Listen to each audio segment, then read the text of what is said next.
Consider supporting Archaeosoup on Patreon for as little as $1 per month. Link available in the video description.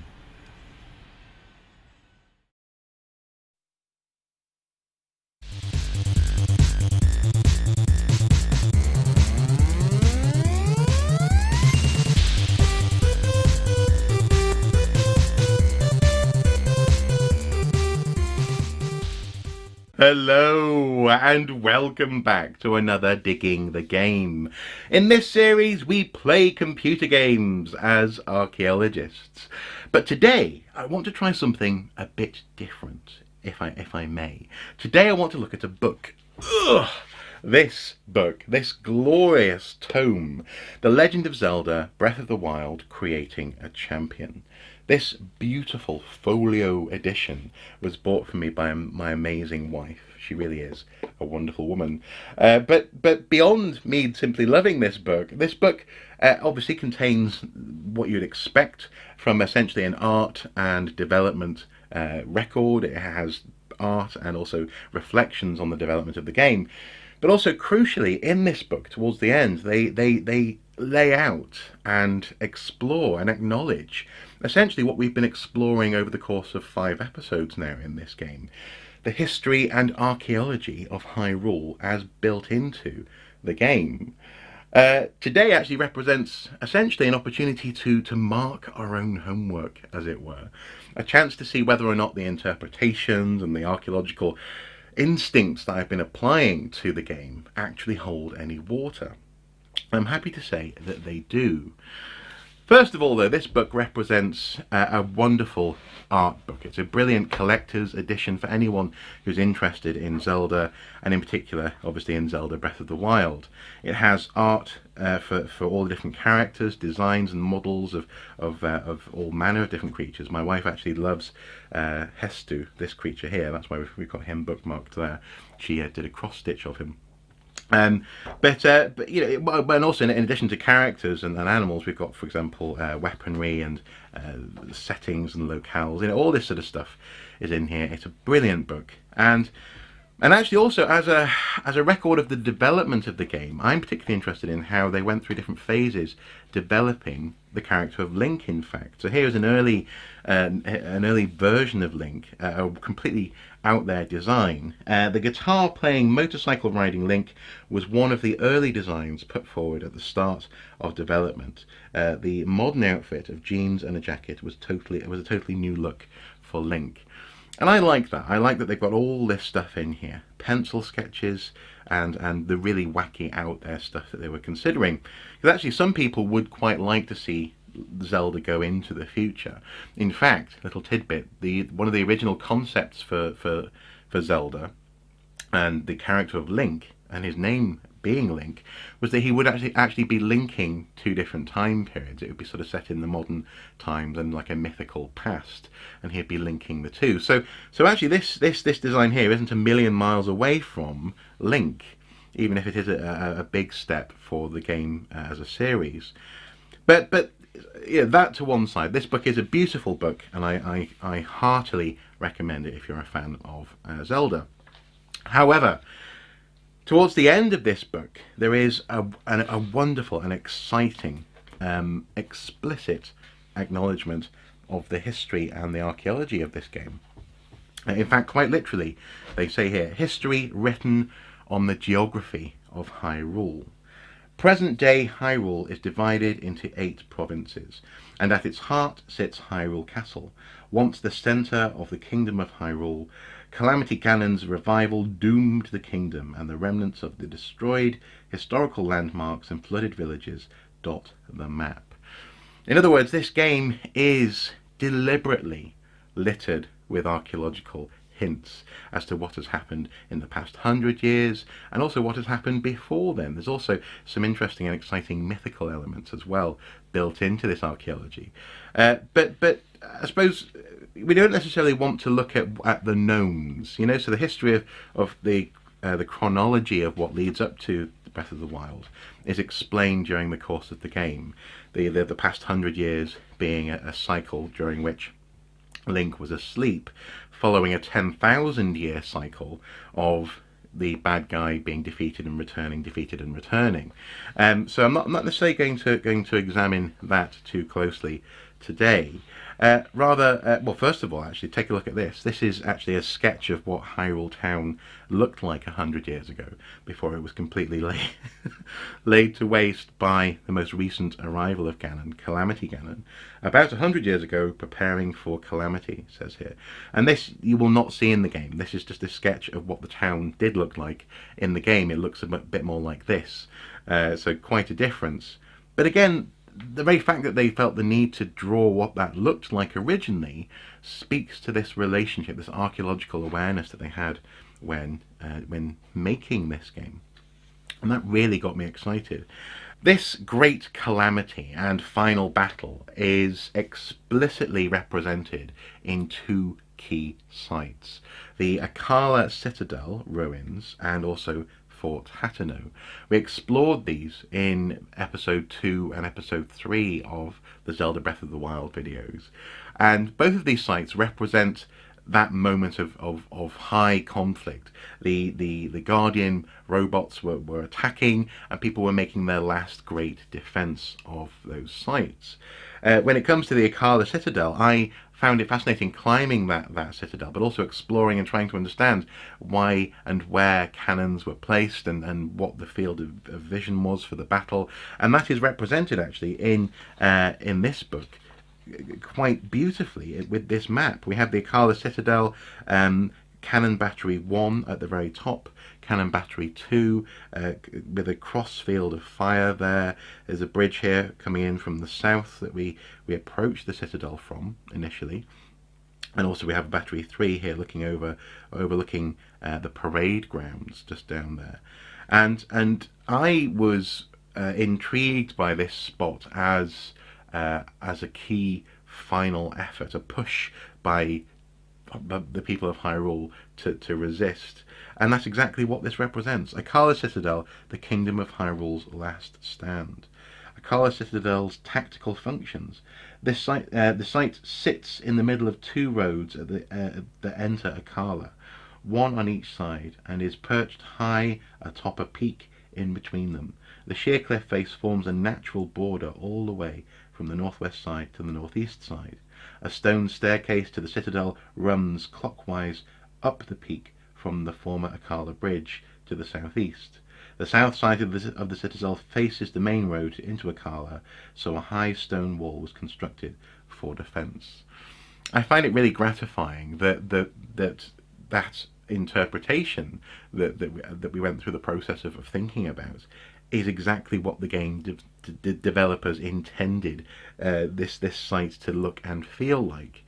In the case of Hateno Fort, or Fort Hateno, we have a site that's been partially rebuilt. There's someone on site who is remembering, going there to reflect upon the battle that happened 100 years ago. But also, you may recall, we bumped into an archaeologist there, Dr. Caleb, who lives in a hut just behind Fort Hateno.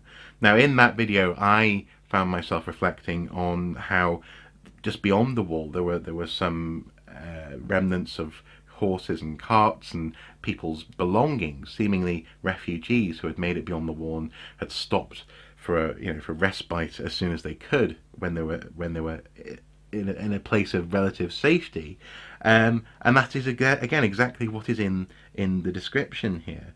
Blatchery Field, which we'll return to in a moment, is the battlefield that approaches Hateno Fort, or Fort Hateno.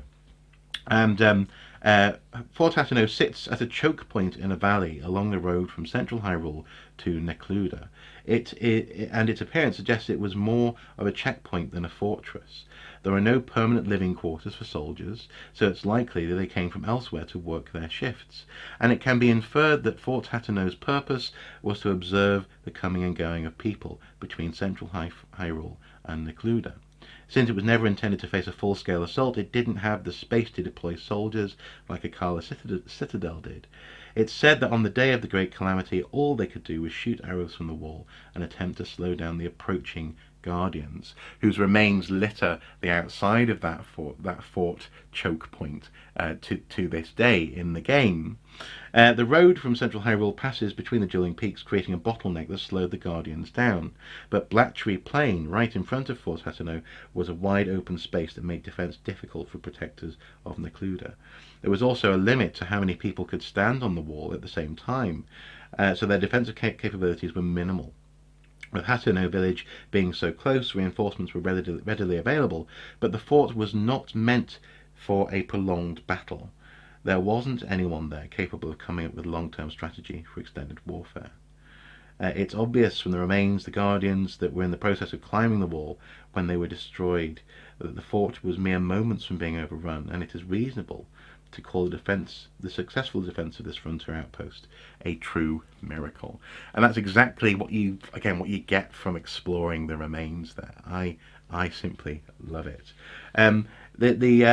The fact that the wooden platforms made for the soldiers on this side of the fort facing Hateno village, the portions of the wall destroyed by the assault have been reinforced with simple wooden lattice barricades. It has not been repaired since that day, so it's still possible to conjure up images of what happened during the battle. Exactly. And I'm so pleased that the archaeology is there to be seen and there to be interpreted. The next section of the book is specifically all about Hylian settlements before and after the Great Calamity. And this is really quite satisfying, really quite interesting stuff. We begin with a first initial map of population distribution estimates based on the ruins scattered around Hyrule. So where people were living prior to the rise of Calamity Ganon, and in what sort of population density, quite dense and quite sort of centrally located, compared to where and how people are living today. Fairly scattered in their population, a diaspora, you might say, of people, actually notably located in and around the horse stables, it seems. And these people no longer have a central hub. In fact, the middle of the map is fairly out of bounds for people if they don't want to get horribly murdered by nasty monsters and rampaging robots. I like that, and again it reflects that thought process that is absolutely at the heart of the construction of this landscape by the game developers.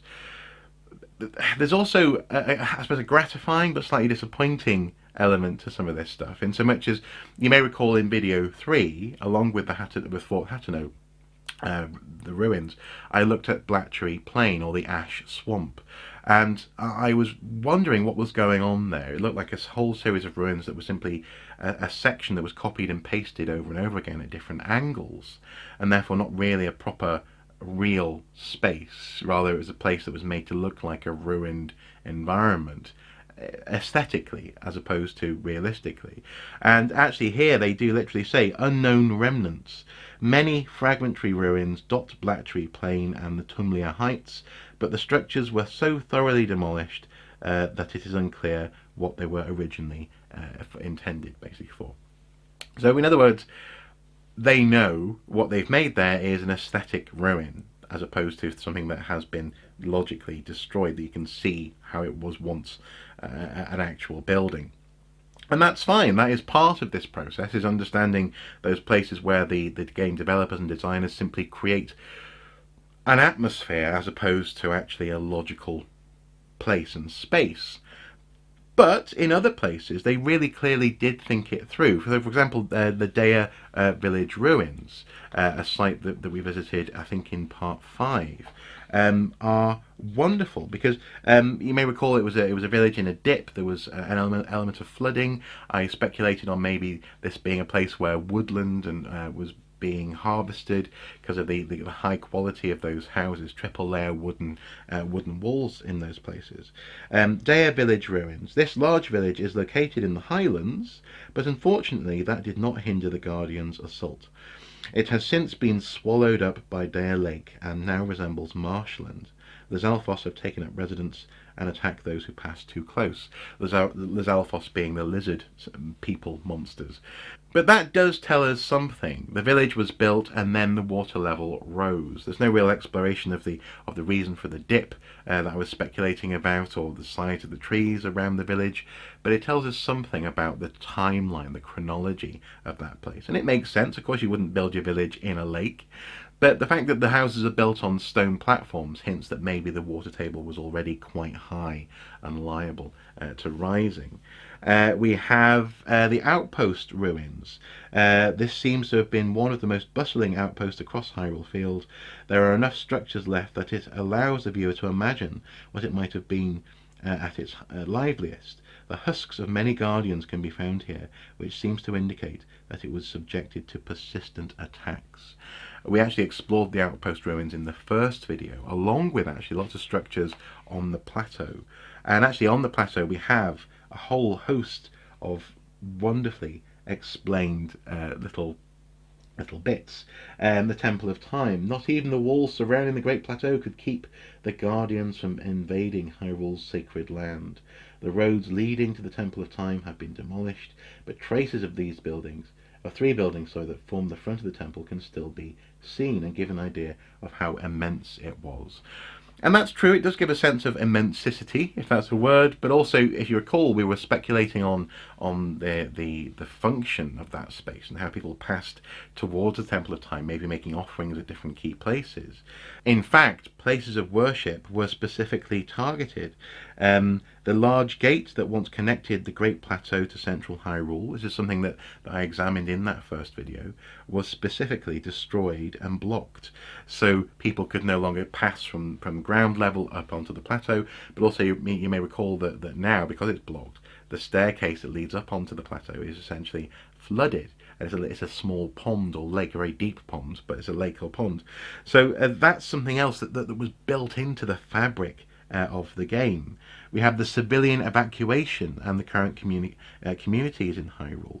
This map here tracing how people moved from the garrison, Hyrule garrison, Colombo garrison as well, through these places and out to the extremities of the Hyrule map. Now, of course, there are other ruins described in this section of the book, but I don't want to read about them before we've explored them together. So we'll return to that section maybe at some point in the future. But all of this serves to really underscore and highlight the fact that this story is there to be read. This is a game that's chock-a-block explicitly with archaeological ruins and remains, and a story that can be read if you only take time to look at it. Right down to even the most inconsequential of ruins that we've examined in these 5 videos so far. For example, the burnt out husk of someone's family homestead.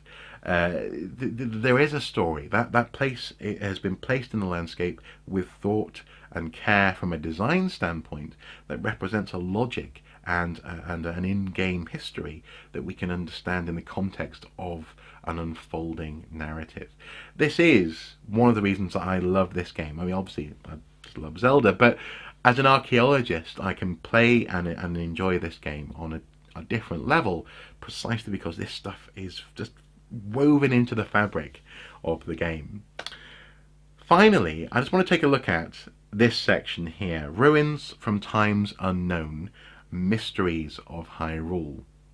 And this section I was most excited by because it confirms something that's been hinted at as we've been playing the games. You may recall in the approach to Dracuzo Lake, we found ourselves in a jungle, the Faron region, where I was looking at ruins and remains that were sort of somewhat reminiscent of maybe Mayan architecture, highly finished and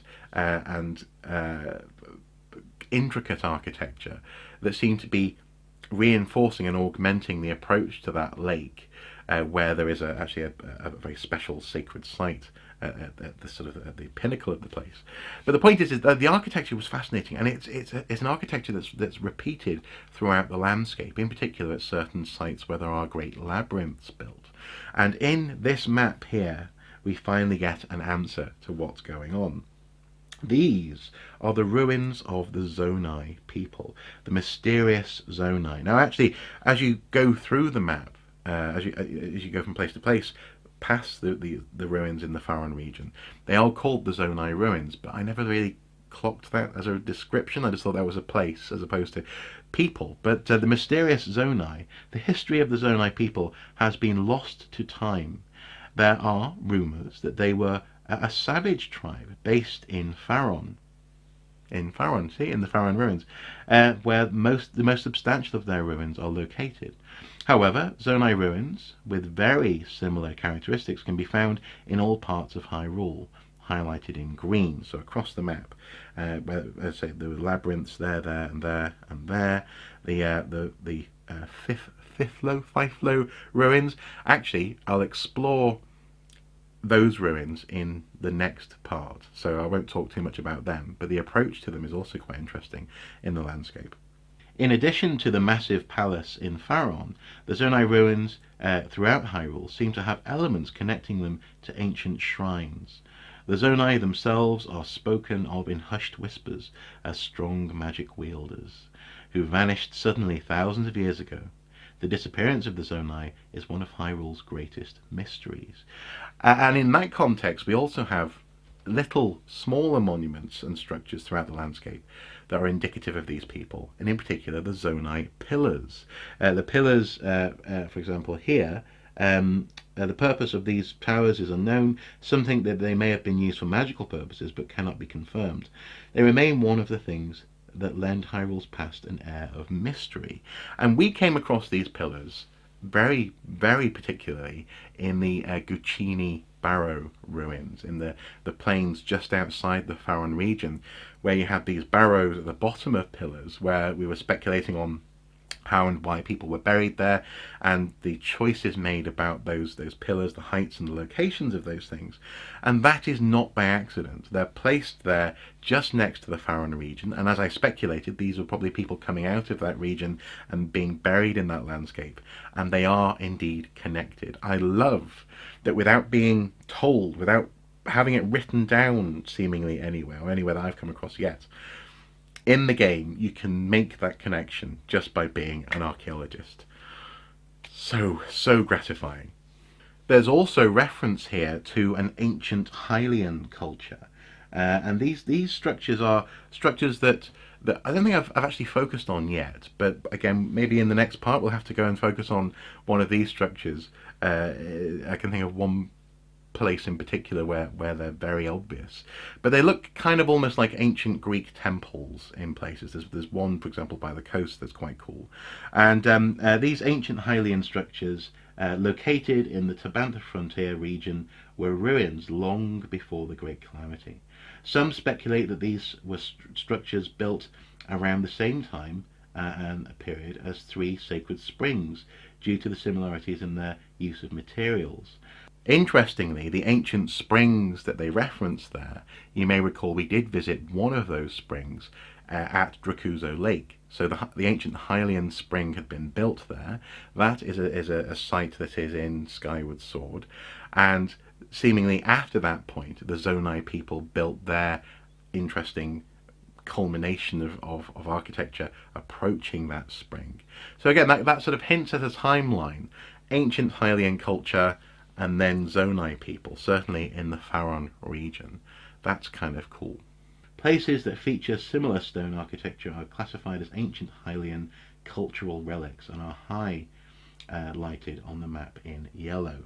And one of these locations on the map, highlighted in yellow, is the Forgotten Temple. If you recall, we visited that site very specifically, and we talked about how it's connected to previous Zelda games, explicitly Zelda Skyward Sword, where a giant statue of the goddess came to Earth. And seemingly these ancient Hylians, now once on the ground, built that temple, but also built other structures throughout the landscape. It's wonderful to see this propagation of culture explored in a game, explicitly explained in the accompanying material, and there present for us to see and explore and enjoy together as we play the game. I I love it.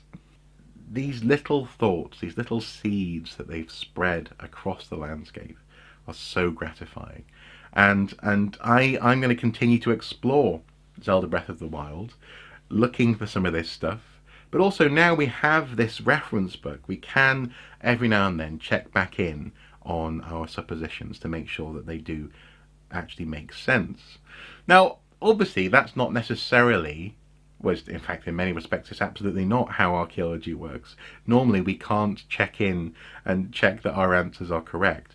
But as a theoretical exercise, I find it so pleasing, so gratifying to be able to play the game and play with these ideas, and then have a bit of a cheat sheet in the form of this book to check those suppositions and ideas. So far, it seems we've basically been right. Even if I couldn't explicitly talk about or explain what made, for example, the Zonai ruins different, nonetheless we identified them archaeologically as being different. And also I'm really happy about that connection with the Guccini plain barrows as well. That's really cool that we identified that before I got this book. I promise you I'm not going to read too much of this because I don't want to spoil, you know, the archaeology that we can find together in the game. But I just figured out that I simply had to talk about this and simply had to share it with you guys. Because also you seem to really have enjoyed the Zelda archaeology videos, and I'm really pleased about that as well. As I say, this book is brilliant. If you can, get hold of a copy. If you're at all interested, you will not be disappointed.